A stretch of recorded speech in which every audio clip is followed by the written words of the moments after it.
Hello മൈഡിയോസ്. അപ്പോൾ എന്താ ഇന്ന് പറയാൻ പോകുന്നത് വെച്ചാൽ ഇത് എന്താണെന്ന് കണ്ടല്ലോ, വൈറ്റമിൻ ഇ എന്ന് പറഞ്ഞാൽ നിങ്ങൾ വിശ്വസിക്കുമോ? ചിലപ്പോൾ വിശ്വസിക്കാനും വഴിയുണ്ട്. കാര്യം വൈറ്റമിൻ ഇയും ഏതാണ്ടൊക്കെ ഇത് കണ്ടില്ലേ. അപ്പോൾ ഇത് ഇൻഹലേഷൻ ക്യാപ്സ്യൂളാണ് അല്ലേ, ആവി പിടിക്കാൻ വേണ്ടിയിട്ട് ഉപയോഗിക്കുന്ന ക്യാപ്സ്യൂളാണ്. ഇത് വൈറ്റമിൻ ഇ കുറച്ച് ഡിഫറൻസ് ഉണ്ട്, സ്ഥിരമായിട്ടൊക്കെ മേടിക്കുന്നവർക്ക് അറിയാൻ പറ്റും. എന്നാലും മാറിപ്പോയിട്ടുണ്ട്, ഒരുപാട് പേർക്ക് മാറിപ്പോയിട്ടുണ്ട്. ഇത് എടുത്ത് കൊടുക്കുന്നതിലും മാറിപ്പോയിട്ടുണ്ട്, കൊണ്ടുപോയി പൊട്ടിച്ച് വൈറ്റമിൻ ഇ ഉള്ളിൽ കഴിക്കുന്ന ക്യാപ്സ്യൂളാണെന്നൊക്കെ പറഞ്ഞുകൊണ്ട് ഞാൻ വീഡിയോയ്ക്ക് ഇട്ടിട്ടുണ്ട്.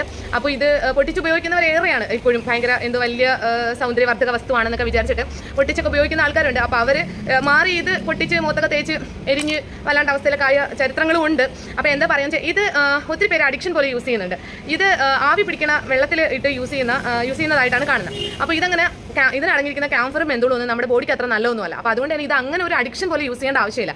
ഇപ്പോൾ ഇത് വേണമെന്ന് നിർബന്ധമുണ്ടെങ്കിൽ ഒരു പ്രാവശ്യം വല്ല ഉപയോഗിക്കുക, അല്ലാതെ ഇതിങ്ങനെ ഫുൾ കണ്ടിന്യൂസ് എപ്പോഴും മേടിച്ച് ഉപയോഗിക്കുന്നവരുണ്ട്.